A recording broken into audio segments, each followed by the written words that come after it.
Assalomu alaykum hurmatli ko'ruvchilar. Sharq Turkiston ovozining kundalik xabarlarini ko'rishingizni qarshi olamiz. Men Muhammad Izzat. Tövəndə dehqonlar xabarlarimizning tafsiliy mazmunlarida bo'lsin.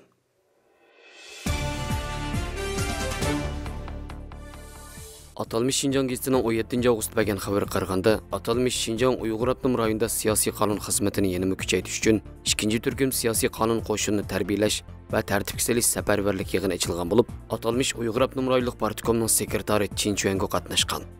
O yig'inda siyosiy hushyorlikni o'stirib, qonun tuzumini ijro qilish salmoqini oshirib, Şinjanning jamiyat muqimligi va uzoq muddatli xotirjamlikni amalga oshirish haqida so'z qilgan. O so'zida yana bu maqsadni amalga oshirish uchun oldi bilan odamlarni tarbiyalash va o'zgartish harakatini texmi yaxshi ep berish, bölgünchilik va terrorlikqa qat'iy qarshi turish, avtonom rayonning siyosiy qonun qo'shinini yana bir qatim kuchaytirish, siyosiy qonun muhitini bir daraja yaxshilash kerakligini bildirib, siyosiy qonun qo'shinini tarbiyalash va tartibga solish bir siyosiy mas'uliyat ekanligini, buningga Uyg'ur Avtonom rayonlik partikom o'zi bosh bo'lib, tuzash va tartibga solish xizmatlarini ilgari suradiganligini, Uyg'ur Avtonom rayonlik partikom siyosiy qonun komiteti va joylardagi siyosiy qonun organlarining partikomlari asosliq mas'uliyatni ustiga olib, konkret xizmatlardan javob beradiganligini, Uyg'ur Avtonom rayonlik tarbiyalash va tartibga solish rahbarlik guruhiga a'zo organlar birlikda ijroat olib boradiganligini ta'kidlagan. 25 kuni Xitoy Kompartiyasi atalmış Şinjan Uyg'ur Avtonom rayonlik partikomi yig'in chaqirib, irqiy qirg'inchilik bilan ayblanib kelayotgan Xitoyning Şinjan siyosatida o'zgarish bo'lmaydiganligidan bishorat berib, Uyg'urlar qarata vajni e'tirof qilishning davomli kuchaytirilishini talab qilgan.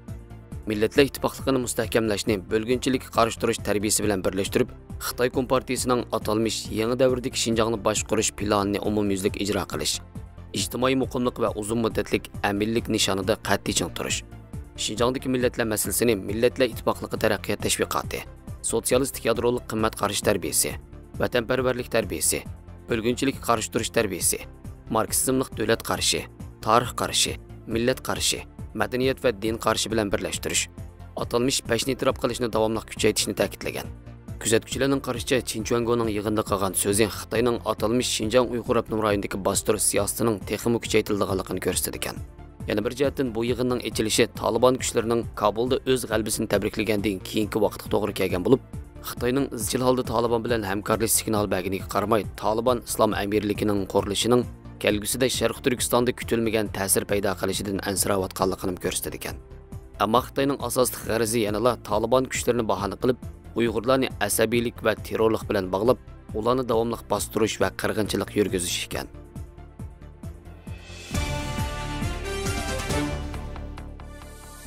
Amerika kasalliklarni oldini olish va kontrol qilish markazining mudiri Rochel Walensky 18 avgust chorshanba kuni bildirishicha, yaqinqi 3 turlik tadqiqotning Xitoy virusi vaksinasining unimining vaqtining o'tishiga ergishib to'vallaydiganligini isbotlagan. Buning ichida Mayu xalqaro davolash markazining tadqiqotida bayqilishicha, 16-iyul kunidan burun vaksina emlangan 80 ming odam ichida Pfizer vaksinasi emlanganlarning badanidagi vaksinaning unimi 76% dan 42% ga, Moderna vaksinasining unumi 86% dan 76% ga to'valgan. Amerika Federatsiya hukumati chorshanba kuni barliq amerikaliklarga Pfizer vaksinasi va Moderna vaksinasi emlaguvchilarning 8 oydan keyin kuchaytirish vaksinasini emlatishni tavsiya qilgan. Amerika Federatsiya qatnash bexatarlik idorasi aeroplan, poyezd, metro, ommaviy avtobus qatorliq qatnashlarda maska taqash tuzumining kelar yili 18 yanvargacha uzartirilganligini e'lon qilgan.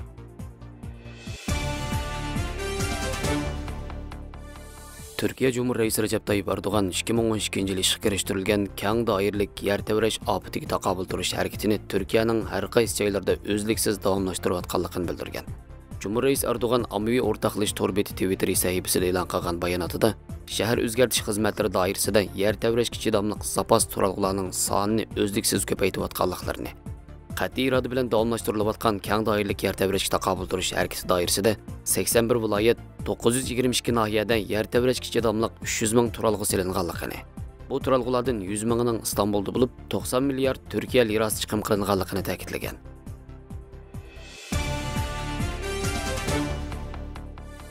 Amerikaning eng chong elektronlik savdo supasi Amazon bu yil may oyidan boshlab savdo mizoni xiloflik qilgan iste'molchilarni qaymoqtirgan 50 ming Xitoy tijoratchining hisobini taqib etgan. Egilishicha bu tijorat egalari iste'molchilarning ijobiy baho yezish uchun ularga pul bergan yoki hadiya kartlar tarqatgan. Hisobida qilgan bu tijoratchilar orasida Xitoydagi danglik elektronlik savdo shirkatlari bor bo'lib, Guangdong өлкелік соды назараты 13 август Шинжинде söhbət yığını ötküzüp, chegara halqıgan elektronluq soda karxanalarının Amazonның təsiriga uchrash ahvolini tekshirgan. Xabarga qaraganda Amazon may oyidan boshlab sotuvchilarning harakat mezoni va boshqa shakldagi moddalarni ishlatib, do'kon taqash to'lqini boshlagan bo'lib, asosliqi chegara halqıgan elektronluq soda bilan shug'ullanadigan nurg'un Xitoy shirkatlari zo'r ta'sirga uchragan. Do'konlarning taqilishidagi asosiy sabablar bo'lsa, baho funksiyasini nomuvofiq ishlatish, iste'molchilardan yolg'on baho so'rash va sovg'at kartasi orqali bahoni kontrol qilish qatorliqlar ekan.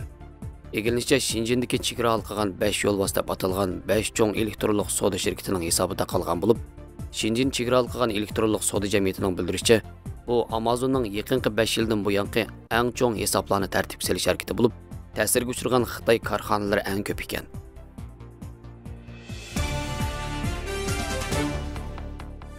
Siz oltinni faqat zibuzinni deblam taqgan bo'lsangiz xatolashgan bo'lasiz.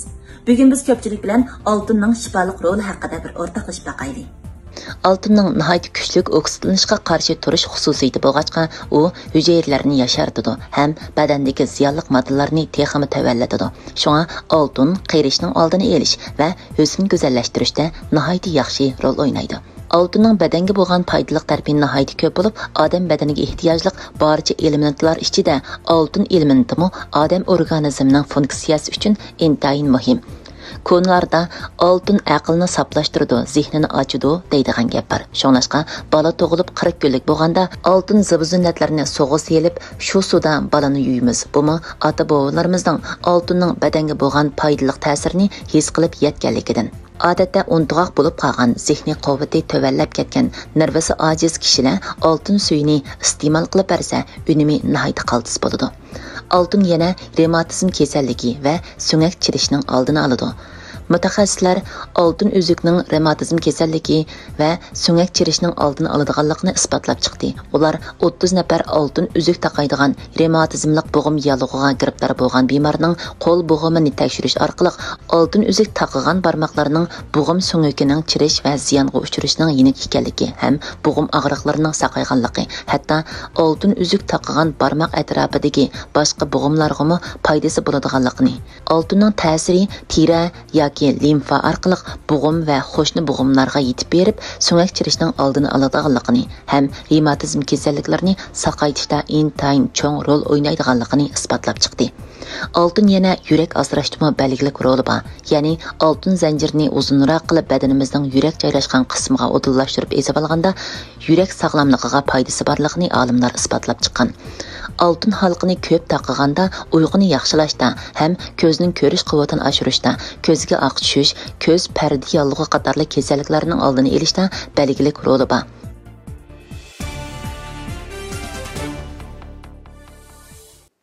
Xabarlarimizni ko'ngilingizga rahmat. Ko'rishguncha omon bo'linglar. Xayr xo'sh, Allohga omonat.